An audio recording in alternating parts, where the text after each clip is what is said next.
Rogelio se rió de mis 47 años frente a toda la junta y dijo que yo no importaba.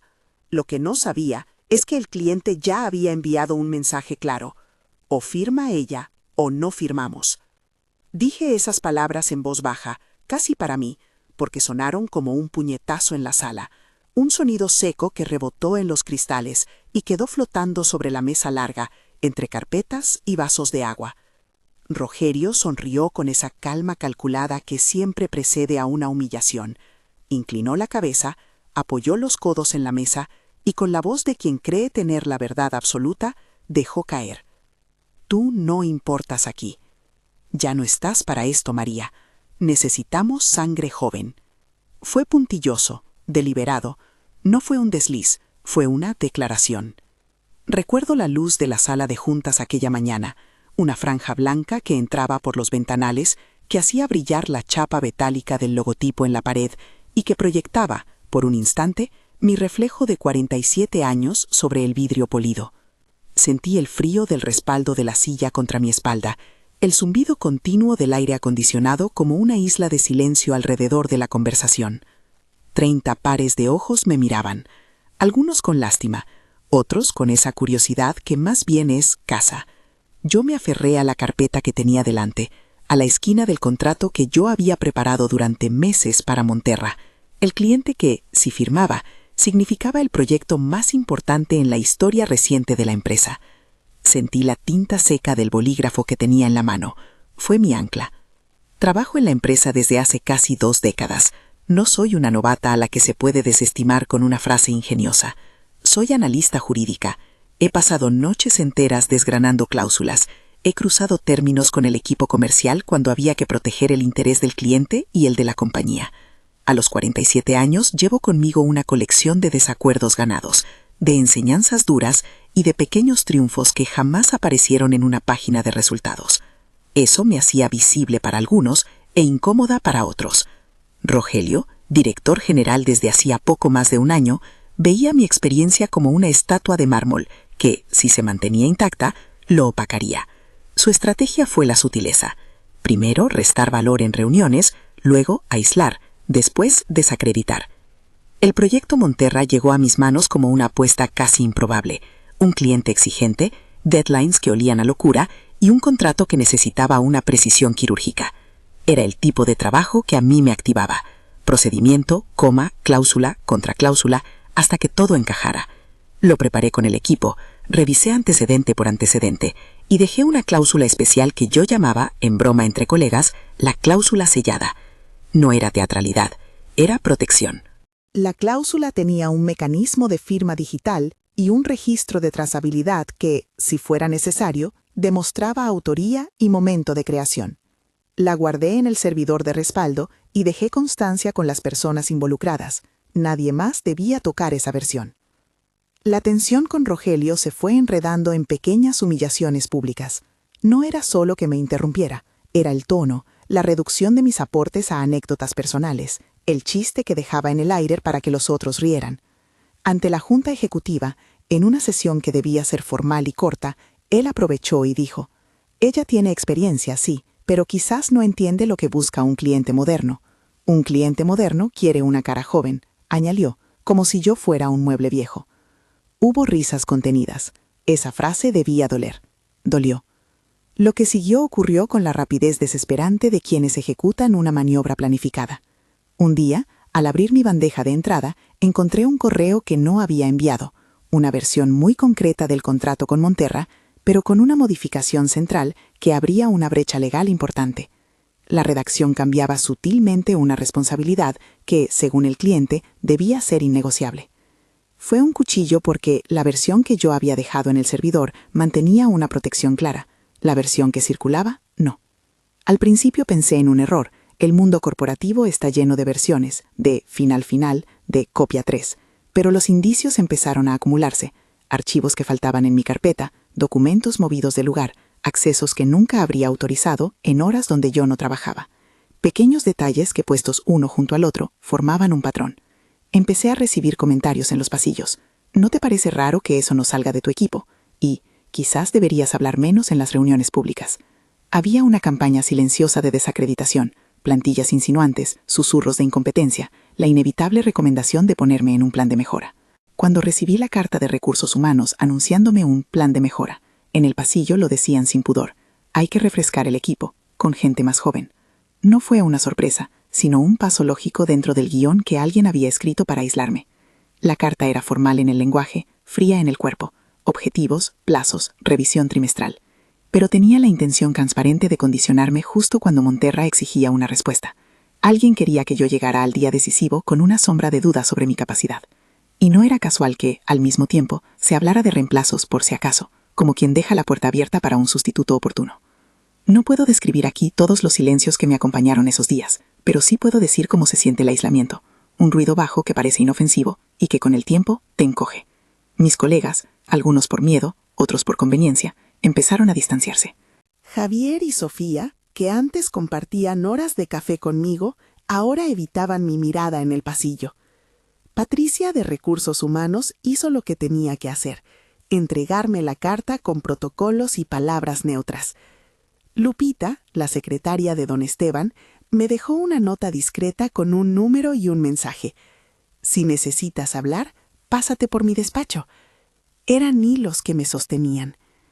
En todo ese enredo, una cosa me sirvió de brújula: la certeza de que había una materialidad, un rastro.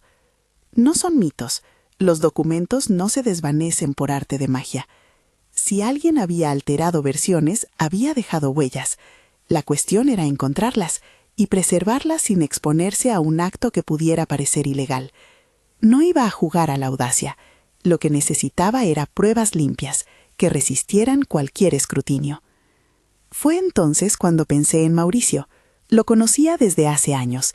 Él era el tipo del departamento de tecnología que resolvía problemas que nadie quería tocar. Mauricio tenía la paciencia de quien entiende que los sistemas hablan en su propio idioma: registros, timestamps, servidores de respaldo.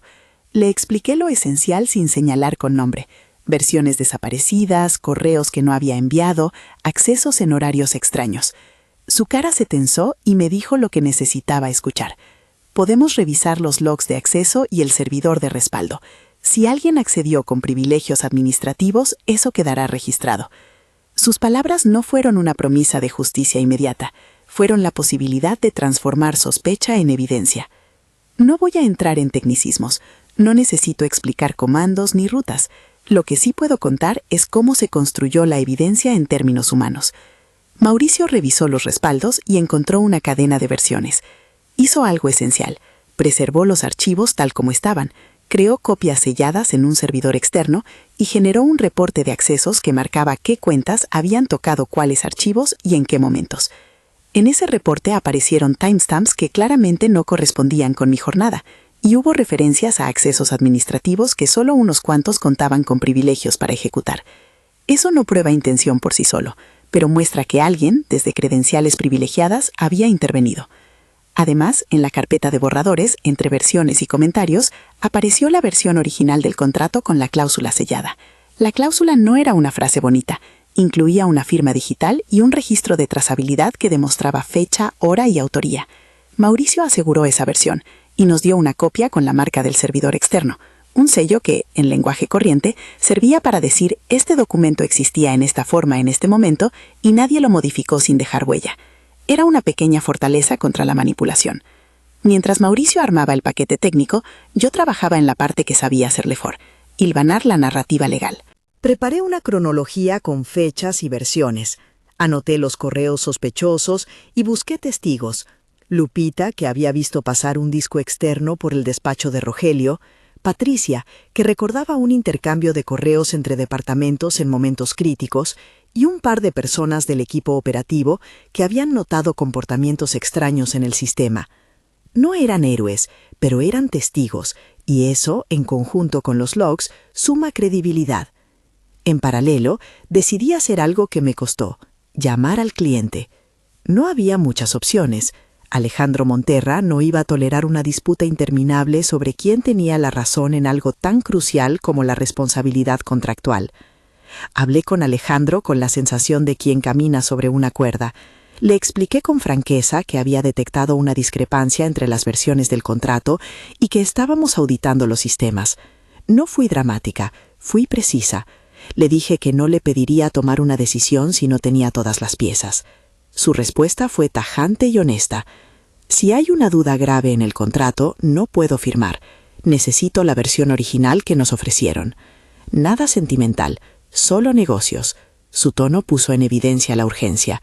Si no cerrábamos el asunto, Monterra se retiraba. Esa llamada fue el detonante, no por la amenaza en sí, sino porque validó lo que ya sabía. La batalla no era solo interna, era externa y tenía consecuencias concretas para la compañía. Había clientes, dinero, expectativas y reputaciones en juego. Pero también había una posibilidad real de exponer una manipulación que, si se demostraba, cambiaría el tablero. Con la presión aumentada, las piezas encajaron. Mauricio me entregó un paquete con la versión original del contrato con el sello del servidor externo, un reporte de logs que mostraba accesos administrativos en horarios inusuales y una línea temporal de modificaciones. Le puse nombre a cada elemento y lo empaqueté en una presentación que no iba a usar para atacar a nadie, sino para mostrar hechos. Si quería que la Junta reaccionara con criterio, necesitaba claridad, no emoción. La emoción podía venir después. Por esa razón, antes de mostrar nada, fui a ver a don Esteban. Tenía que ser honesta con el fundador. Don Esteban es un hombre que respira la empresa. La creó y la protegió con detalles que, para algunos, podrían parecer anticuados, pero que en realidad sostienen la cultura corporativa. Me recibió en su despacho, la luz entraba por la ventana de tal manera que el sillón parecía una isla conservadora en un mar de modernidad. Le conté la cronología sin subterfugios, le mostré el sello digital y le hablé del reporte de accesos. Su rostro se endureció, no por sorpresa, sino por la gravedad de la situación. Nadie quiere escuchar que dentro de su equipo hay manipulación deliberada. Nadie quiere descontar la posibilidad de traición. Lo que más me marcó en ese encuentro fue la mezcla de incredulidad y decisión en su voz. Me preguntó por pruebas, por nombres, por riesgos. Le dije la verdad. No puedo probar intención sin una investigación formal, pero hay material que obliga a abrir una investigación. Si la empresa quiere limpiarse, esto debe ser evaluado por el equipo de auditoría y presentado ante la Junta con transparencia. No le pedí nada exceptuando que apartara las emociones y viera los hechos. Don Esteban no prometió verdades absolutas, pero sí me aseguró que nadie podría ignorar una evidencia que mostrara, de manera fehaciente, que una versión había sido alterada. Recuerdo la sensación cuando salí de su despacho, una mezcla extraña de temor y alivio. Temor porque una vez que la evidencia está en manos de quien decide, el libreto puede cambiar de forma inesperada. Alivio porque al fin la posibilidad de hablar con respaldo técnico existía. No era la garantía de un desenlace, pero era la chance de que mi voz, de 47 años y con experiencia, fuera escuchada con peso. Esa semana fue un ejercicio de tensión controlada.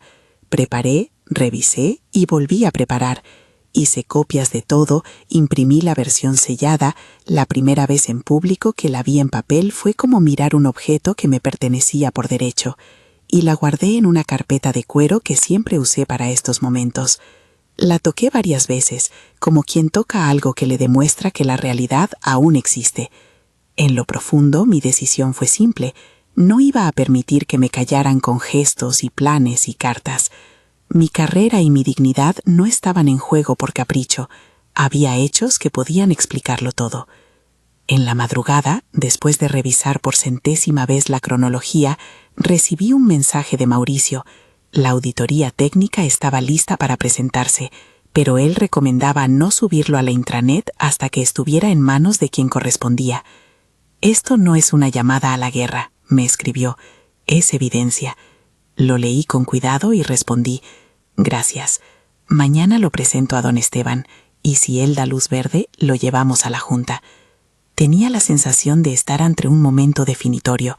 Todo dependía ahora de la forma y el tiempo de la presentación.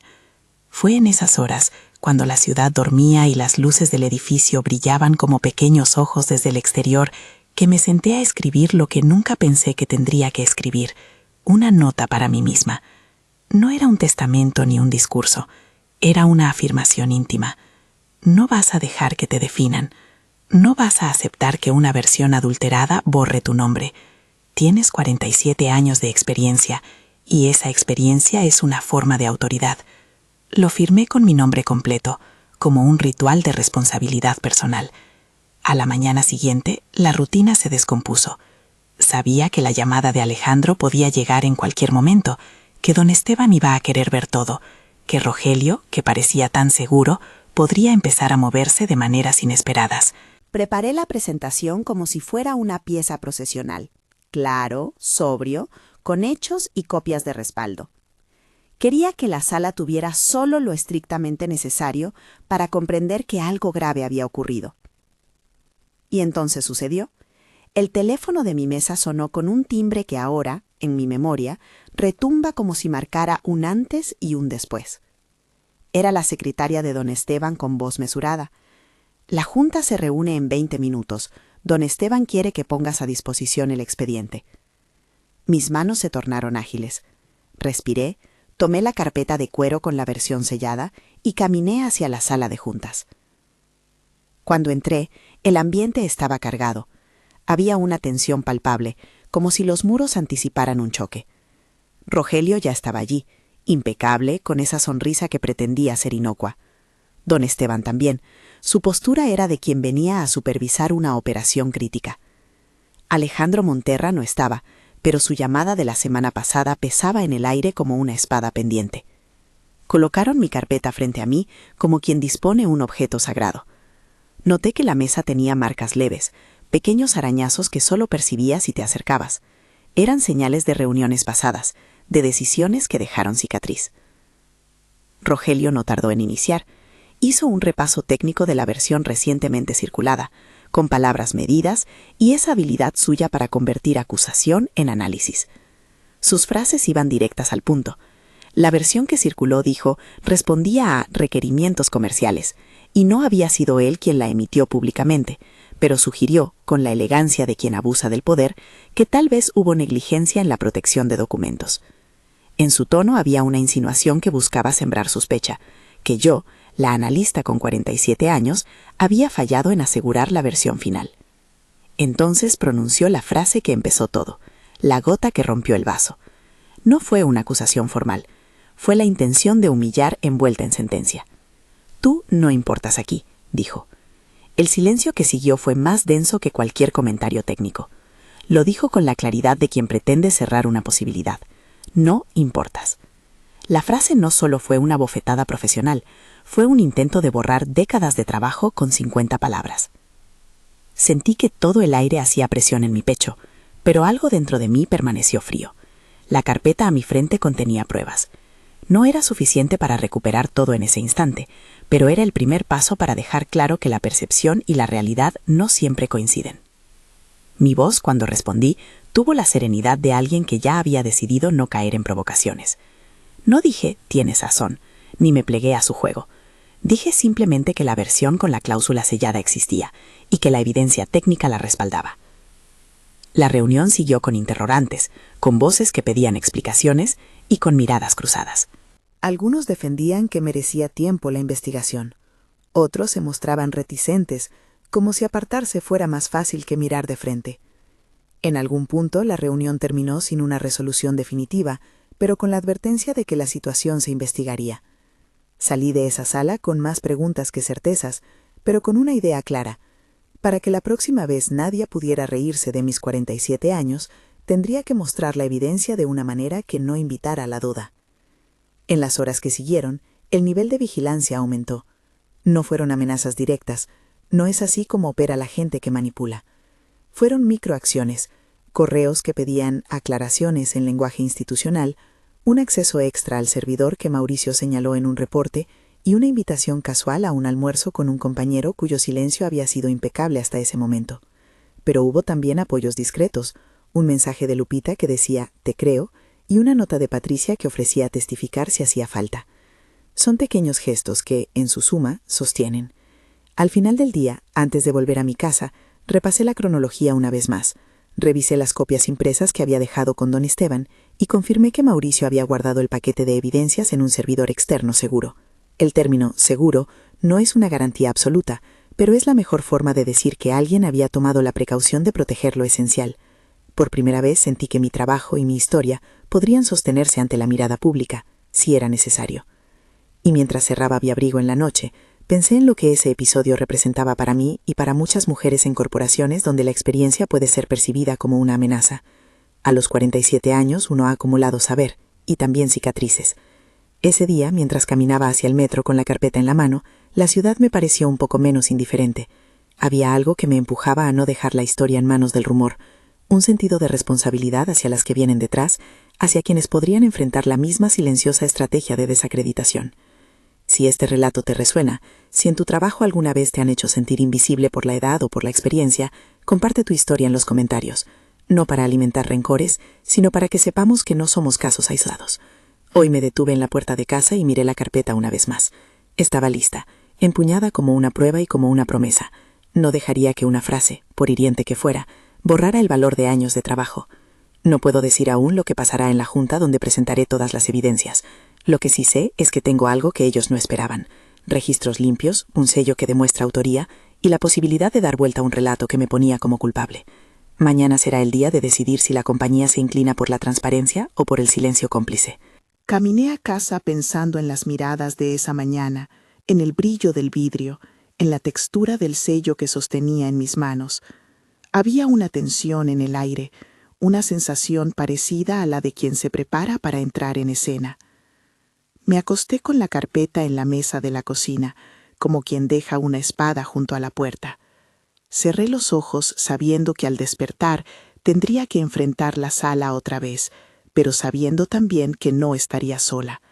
Tenía pruebas, testigos y una decisión firme. La noche me trajo imágenes de la sala de juntas, el reflejo en el vidrio, la frase de Rogelio, la mirada de don Esteban. Me desperté antes del amanecer y sin tanto ruido volví a repasar los documentos. El sol todavía no se asomaba cuando escuché el teléfono. Era Mauricio, con su voz grave y precisa, para decirme que todo estaba preparado y que cuando quisiera podríamos pasar al siguiente paso. La carpeta estaba lista. Yo también. Entré en la oficina con la carpeta debajo del brazo, con la respiración contenida y con la convicción de que la verdad, con pruebas, tiene un peso particular. El elevador me dejó en el piso que siempre supo de decisiones difíciles. Al salir, unas manos conocidas sostuvieron la puerta abierta. Lupita me sonrió con una mezcla de temor y esperanza. Subí los escalones hacia la sala de juntas como quien se prepara para una batalla que no busca venganza, sino justicia. Al cruzar el umbral, vi a don Esteban, a Rogelio y a algunos miembros de la junta mirándome desde la mesa. Había cámaras de conferencias encendidas, pantallas en las que se proyectaban documentos y en una de ellas la imagen de la cláusula sellada, lista para ser mostrada. Sentí de nuevo el zumbido del aire acondicionado, pero esta vez la sensación era distinta. Había una electricidad controlada en el ambiente, un aviso de que algo, inevitablemente, iba a desatarse. Me senté, coloqué la carpeta frente a mí y por un segundo recogí la respiración necesaria para exponer lo que había descubierto. Había hecho todo lo posible por asegurar que la evidencia no fuera discutible.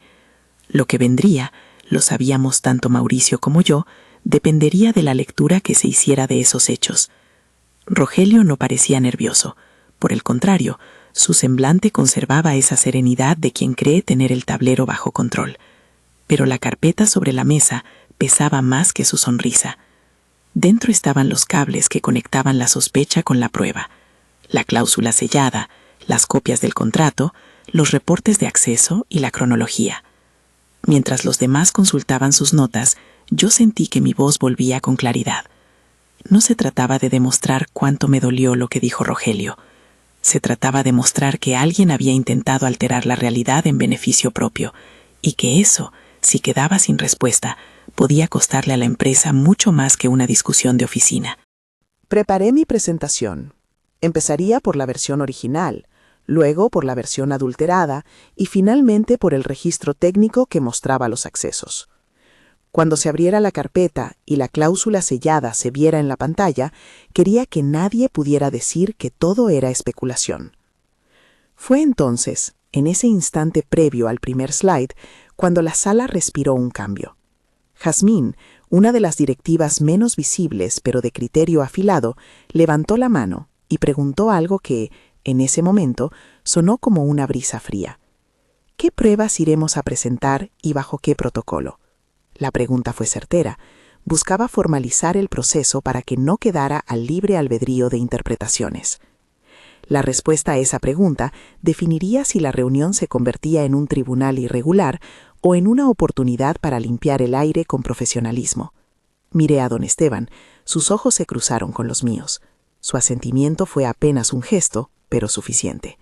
Me incliné hacia adelante, abrí la carpeta y con la voz que había practicado muchas veces en la soledad de mi apartamento, comencé a exponer la cronología, la identidad de los documentos y la importancia del sello que, hasta ese momento, nadie había puesto en duda. Cuando dije la palabra sello, varias miradas se dirigieron a la pantalla. En ese momento, noté que Rogelio apretó, sin que nadie lo viera, la base de su vaso. Fue una microseñal. Sabía que la verdad, aunque contenida en una carpeta, tiene la cualidad de hacer temblar a quienes apoyan su identidad en la opacidad.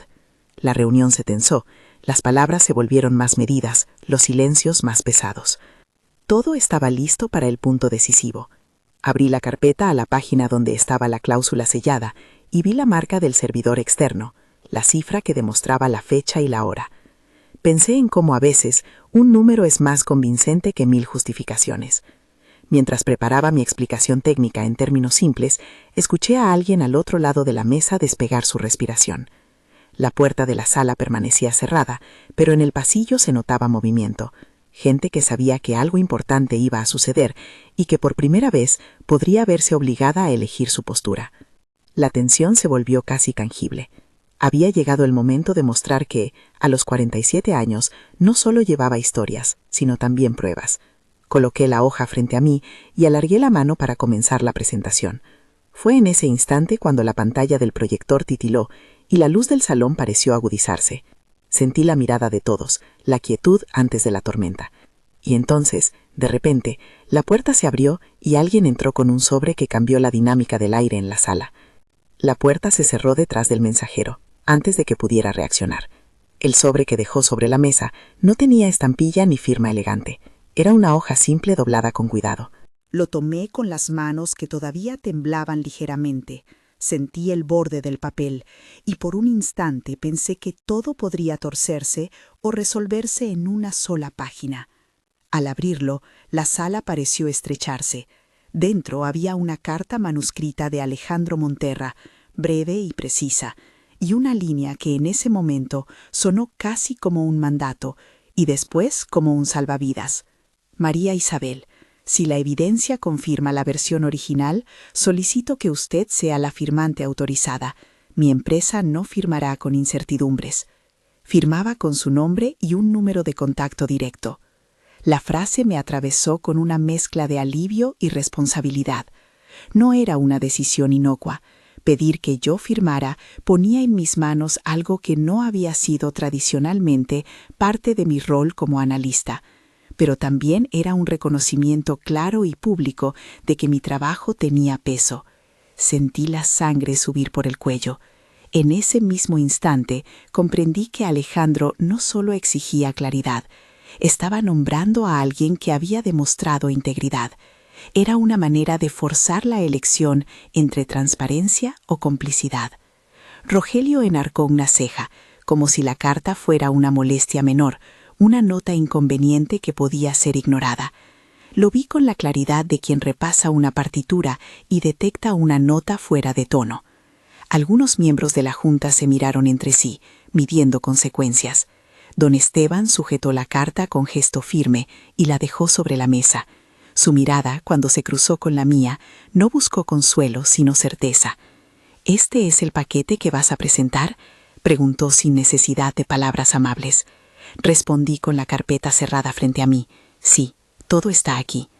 Anuncié con voz contenida pero decidida que presentaría la cronología, la versión original del contrato con la cláusula sellada y el reporte técnico preparado por Mauricio. Antes de desplegar cualquier diapositiva, pedí un protocolo mínimo, que la presentación se registrara y quedara constancia de que lo que se mostraba era una exposición para evaluar hechos. Era un pequeño gesto para preservar formalidad. Quería que nadie pudiera decir después que se trató de una confrontación improvisada. Al abrir la carpeta, la página de la cláusula sellada brilló, por lo menos en mi cabeza, como una prueba tangible. La proyecté en la pantalla y expliqué en términos llanos qué representaba ese sello. Un registro en un servidor externo con fecha y autoría que demostraba la existencia de esa versión en el tiempo. No me extendí en tecnicismos. Hablé de trazabilidad, de integridad documental y de por qué en contextos contractuales un registro así podía neutralizar la manipulación de versiones. Fue una explicación sobria, sin teatralidad, porque lo que quería que la sala sintiera era la precisión de un hecho y no mi resentimiento. Luego mostré los logs. Mauricio había traducido la información técnica en una tabla de accesos y horas que cualquiera podía leer. Señalé las entradas más relevantes: accesos administrativos en horarios nocturnos, modificaciones de archivos que coincidían con la aparición de la versión adulterada y una correlación entre los momentos en que ciertos correos fueron enviados y la actividad inusual en el servidor. No dije nombres al principio, dejé que los números y las coincidencias hablaran. Hubo murmullos. Rogelio permaneció inmóvil, como quien espera que la tensión pase sin manchar su traje. Fue en ese instante cuando Jazmín, con la voz fría que la caracteriza, pidió claridad sobre el origen del acceso administrativo. No buscaba acusar, quería protocolo. Respondí que los registros señalaban credenciales con privilegios que no correspondían a los horarios de trabajo de la persona a quien pertenecían las cuentas, y que según el reporte de Mauricio, había correlación con un equipo que estaba bajo el control de la Oficina de Dirección General. Hice una pausa calculada. No pronuncié su nombre para evitar parecer vindictiva. En vez de eso, señalé el patrón. Eso fue suficiente. Entonces sucedió algo que no esperaba, pero que en retrospectiva tenía sentido. Don Esteban, con voz grave, me pidió que entregara el paquete a la mesa y que se abriera un proceso de revisión interna inmediato. Dijo, con la autoridad que le da haber levantado la empresa, que no toleraría manipulación interna que pusiera en riesgo la relación con clientes estratégicos. Fue un gesto de protección a la institución, no solo a mi persona. Lo que me sorprendió fue que, al pronunciar esa decisión, pareció colocar el peso de la responsabilidad sobre los hombros de quien había provocado el problema, Rogelio. La sala se volvió más fría aún, como si el aire acondicionado se hubiera encendido un grado más. Rogelio intentó una sonrisa y propuso, casi con ligereza, que todo fuera revisado por recursos humanos y por el área legal en paralelo. Su intento de remediar con procedimientos sonó hueco porque la evidencia ya exigía medidas inmediatas. Fue Gabriela Torres, una voz crítica en la Junta, la que quebró la escena. Suspenderemos el acceso administrativo de quien figure como responsable hasta que la auditoría concluya. No es una condena, es prudencia. Dijo quien figure deliberadamente, preservando formalidad. La moción encontró eco. La votación fue breve. No hubo unanimidad, pero sí mayoría. Rogelio recibió la noticia con una compostura forzada. Sus manos buscaron el vaso de agua como si fuera un ancla. Lo suspendieron mientras se realizaba la investigación. Ese golpe administrativo no fue un veredicto definitivo, pero sí un movimiento que empezó a desplazar el tablero. Para mí fue alivio, y también una mezcla de emociones difíciles. No celebré la caída de nadie.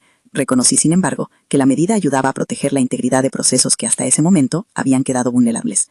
En el pasillo, después de la reunión, Lupita me abordó con un abrazo breve y cálido. Patricia me ofreció su apoyo para testificar. Mauricio, que esperó hasta que el salón quedó semivacío, me dio un apretón de manos que decía más que cualquier elogio. «Buen trabajo manteniendo todo frío y claro», murmuró. Yo sabía que no había sido solo mi mérito, había sido el resultado de una cadena de decisiones y el coraje de quienes dijeron la verdad en el momento justo. La reacción de Monterra llegó por correo y por una llamada durante la tarde. Confirmó que, habiendo revisado la evidencia preliminar, su empresa aceptaba proceder con la firma de la versión original, pero con una condición: la persona que representara la confianza en esa versión debía estar autorizada formalmente. Volvieron a nombrar mi nombre. No fue una decisión sentimental, fue un acto comercial. Alejandro explicó que no se trataba de desmerecer a nadie, sino de proteger a su organización frente a riesgos contractuales. Me pidieron, con toda la claridad del mundo, que actuara como signataria autorizada si la investigación confirmaba la trazabilidad. Era un desafío que yo no había pedido, y sin embargo, lo sentí como un honor profesional. Lo que siguió en las semanas posteriores fue una mezcla de investigación formal, reuniones con el área de cumplimiento y entrevistas. La empresa abrió un proceso liderado por un comité independiente. Auditores revisaron bitácoras, backups y prácticas de administración de accesos. Sin entrar en los detalles técnicos que no conviene reproducir, puedo resumir lo que la investigación mostró. Una serie de decisiones operativas que habían facilitado la manipulación de versiones y la falta de controles claros sobre privilegios administrativos. No todo lo que aparecía apuntaba a una única intención maliciosa, pero sí mostró negligencia y, en ciertos tramos, uso indebido de accesos. El informe recomendó mejoras importantes, cambios en protocolos y la revisión de roles. Rogelio fue trasladado a una suspensión preventiva mientras se completaba la investigación más exhaustiva. Insistí en que el proceso se mantuviera transparente y en que se protegiera la dignidad de todos los involucrados. No busqué venganza, busqué verdad. Durante esos días recibí mensajes de personas que desconocía que me apoyaban. Antiguas colegas, exalumnos que me recordaban como mentora, personas que simplemente decían gracias. Esos mensajes me sostuvieron cuando la fatiga y la exposición me alcanzaron. Una de las decisiones más significativas que emergió de la crisis fue la de don Esteban de revisar la estructura de compliance de la compañía. Propuso crear una dirección de compliance legal con mandato para supervisar contratos estratégicos, revisar privilegios administrativos y ofrecer canales seguros para denunciar irregularidades. Me ofreció liderar esa nueva dirección. Lo dijo de forma medida. María, tú hiciste lo que tocaba. Si aceptas, la dirección la liderarás con autonomía y presupuesto. No será un puesto decorativo.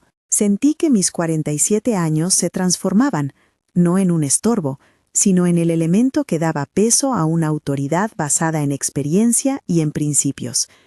Acepté con la condición de que la dirección tuviera independencia y capacidad para implementar cambios reales. Propuse además un programa de mentoría dirigido a analistas jóvenes, para que no se sintieran vulnerables ante prácticas de poder arbitrarias. Quería crear un protocolo de protección y acompañamiento, un manual sencillo de buenas prácticas y un canal de comunicación confidencial con el área de compliance. No pensé en ascensos ni en títulos, pensé en protección institucional y en una cultura que reconociera el valor del trabajo. Mientras las decisiones se tomaban y las políticas se redactaban, hubo que manejar la comunicación con el cliente. Alejandro y su equipo pidieron formalidades. La firma debía reflejar no solo la versión textual, sino la confianza en que la empresa había demostrado voluntad de reparar y reforzar controles. Hubo un acto final de firma en el que participé. No fue un favor, fue una condición del cliente como representante autorizada, no por arrogancia, sino por la necesidad de que la responsabilidad se representara en alguien cuya autoría podía documentarse. Firmé con la convicción de que no se trataba de un triunfo personal, sino de una restauración de la confianza profesional. La noticia corrió fuera de la empresa. Algunos medios se interesaron por el episodio, consultaron a varias voces. Me pidieron declaraciones que yo intenté mantener sobrias. Agradecí el apoyo de quienes buscaban la verdad. Subrayé la importancia de sistemas y de cultura corporativa. Evité juicios definitivos sobre personas y recalqué que las medidas más importantes eran las que fortalecerían la empresa a futuro. La historia sirvió de señal. Los mecanismos de protección existen y pueden ser utilizados con responsabilidad. Un momento que no había planeado fue cuando me senté frente a un equipo de jóvenes analistas para hablar de lo que había pasado. Sus rostros reflejaban una mezcla de curiosidad, aprensión y esperanza. Les conté, sin dramatismos, la secuencia de hechos y lo que aprendí. Documentar, proteger, hablar con prudencia y con evidencia. No callar por miedo, buscar aliados discretos y confiar en que la transparencia es una fuerza que protege no solo reputaciones, sino también carreras. Les dije también que la edad no es un obstáculo. A mis 47 años, la experiencia pesa y tiene que ser usada para construir espacios más justos. El programa de mentoría que impulsé se llamó Puente 47, en broma y en serio. 4 pilares de acompañamiento, protección, formación y trazabilidad. Lo diseñamos para que un analista recién incorporado tuviera un referente interno, un protocolo de escalamiento y un respaldo técnico para preservar su autoría. No era una receta mágica, pero era una estructura que reducía la vulnerabilidad de quienes, por miedo o por inexperiencia, suelen silenciarse. Con el tiempo, las tensiones en la empresa bajaron. Don Esteban lideró la implementación de cambios en la gestión de accesos, hubo capacitación y la homologación de procesos para revisar cada contrato estratégico con un doble control. Se creó la dirección que dirigiría mis pasos y se abrió un canal de reportes anónimos para irregularidades contractuales. No todo fue perfecto, hubo resistencia y debate, como en toda organización que se transforma. Pero lo esencial cambió. Había una voluntad a nivel institucional de no repetir errores. La relación con Rogelio quedó marcada por la distancia institucional. No celebro su caída, pero sí reconozco que la suspensión y la investigación fueron medidas necesarias para que la verdad emergiera. Algunos colegas que habían permanecido al margen acercaron excusas. Otros mantuvieron su silencio. Lo que me interesó no fueron las disculpas públicas, sino la implementación de medidas que evitaran que alguien más tuviera que pasar por lo mismo. En lo personal, hubo consecuencias que no estaban en los papeles. Volví a casa con la sensación de que había cumplido una parte esencial de mi responsabilidad. Mi familia, que había seguido la atención con discreción, me recibió con una cena sencilla y una conversación donde los elogios fueron medidos y las preguntas sinceras. ¿Valió la pena exponerte tanto?, me preguntó mi hermana. Le respondí que la exposición era el precio de la verdad cuando el silencio sirve para proteger irregularidades. Y añadí con honestidad que a mis 47 años sentía una fatiga que no había experimentado antes, pero también una claridad mayor sobre lo que quería dejar como legado. Una de las tareas que más me llenó fue la de reunirme con analistas jóvenes para ofrecerles herramientas prácticas de protección profesional, cómo documentar versiones, cómo pedir sello de trazabilidad, cómo hablar con claridad y sin agresión cuando encuentras inconsistencias. No di instrucciones técnicas, dimos procesos claros y canales institucionales. Volví a disfrutar impartiendo el tipo de aprendizaje que a mí me había sostenido, la práctica, la paciencia y la convicción de que el trabajo bien hecho puede hablar por sí mismo. En una de esas sesiones, una muchacha de 28 años me dijo algo que me quedó grabado. Gracias por mostrar que la edad no es un muro, es un mapa. Era una frase simple, pero potente. Me hizo pensar en cómo, a veces, se quiere empujar a los que tienen experiencia a la periferia por temor o inseguridad. A mis 47 años, aprendí que la experiencia es una herramienta para proteger a quien está por detrás, que no se trata de ocupar un espacio, sino de expandirlo para otros. Con el pasar de los meses, la empresa publicó un informe de mejoras en compliance, con recomendaciones concretas y cambios estructurales. Don Esteban anunció la creación de la Dirección de Compliance Legal y me presentó como su responsable, con un mandato de independencia y recursos. Fue un acto público que cerró, de alguna manera, una herida. Convertimos una crisis en motor de cambio. Sentí orgullo profesional, sí, pero también una responsabilidad aguda. Ahora mi tarea era evitar que la historia se repitiera. Mi vida cotidiana retomó su ritmo con matices nuevos. Las mañanas seguían siendo de revisión de contratos, llamadas y reuniones, pero ahora con protocolos que hacían el trabajo más claro. Implementamos revisiones de firmas digitales, checkpoints de versiones y sobre todo una cultura de que el trabajo debe hablar por su autoría. No pretendí eliminar la política interna, esa nunca desaparece, pero sí reducir el margen de maniobra para maniobras que ecualizan siluetas importantes del equipo. Hubo momentos de recompensa pequeña, que para mí fueron enormes. Un café con Lupita donde hablamos de la poca gloria que a veces tiene el trabajo cotidiano. Una reunión con Patricia donde celebramos que el nuevo canal de denuncias funcionaba mejor de lo esperado. Una comida con Mauricio donde agradecí su profesionalismo y su ética. En cada gesto encontré la confirmación de que el camino elegido era el correcto. Sin embargo, lo que más me marcó fue el hecho de que la experiencia de ser humillada frente a la Junta no desapareció con la suspensión de Rogelio. La memoria trae esa frase como una cicatriz. Tú no importas aquí. Fue una herida que tuve que transformar. La transformé en una consigna. Documentar, proteger y enseñar. Enseñar para que otras personas, mujeres y hombres, jóvenes y no tanto, no tengan que aprender el precio de la dignidad a base de daño. Hay una escena pequeña que guardo. Una tarde en la que regresé a mi casa y me senté con la carpeta que durante semanas fue mi espada y mi salvoconducto.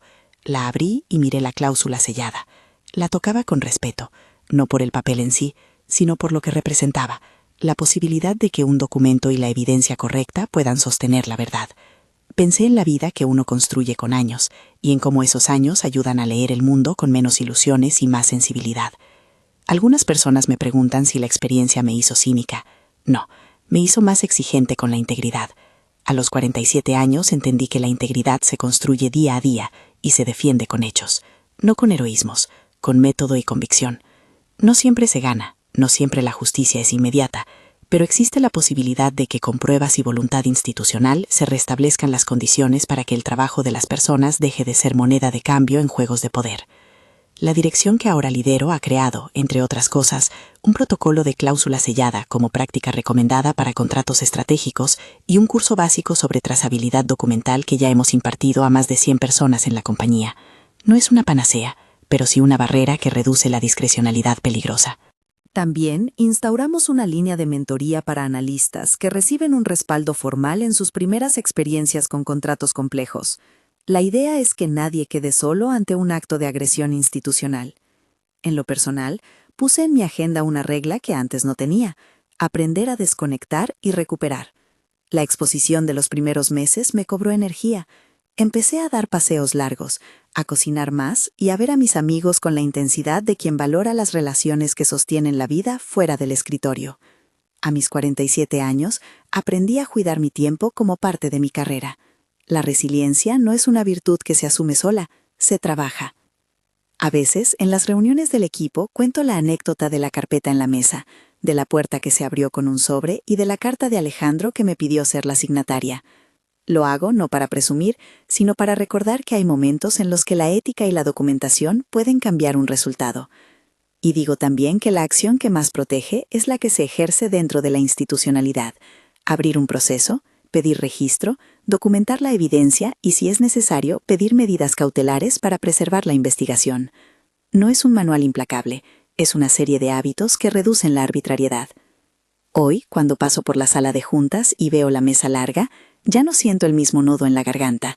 Veo fotografías de proyectos, placas con proyectos ejecutados, y en una pequeña vitrina una placa que alguien mandó poner en tono festivo: tu trabajo habla por ti. La miro y sonrío. No es una frase perfecta, es un recordatorio. Me recuerda que el trabajo, debidamente protegido y presentado, puede defender la dignidad profesional. Sé que esta historia puede sonar a excepción, y en parte lo es. No todas las personas tienen la misma capacidad de acceder a recursos o aliados. Por eso, una de las prioridades del programa que impulsamos fue justamente facilitar acceso a herramientas básicas de trazabilidad y a una red de apoyo interno. No hay garantías, no hay fórmulas mágicas, pero hay opciones y procedimientos que reducen la probabilidad de que la manipulación prospere. En la cena del primer aniversario de la firma del contrato, don Esteban me levantó la copa y dijo algo que me sorprendió por su sencillez: gracias por no haber callado. No era solo un gracias personal, era un agradecimiento institucional.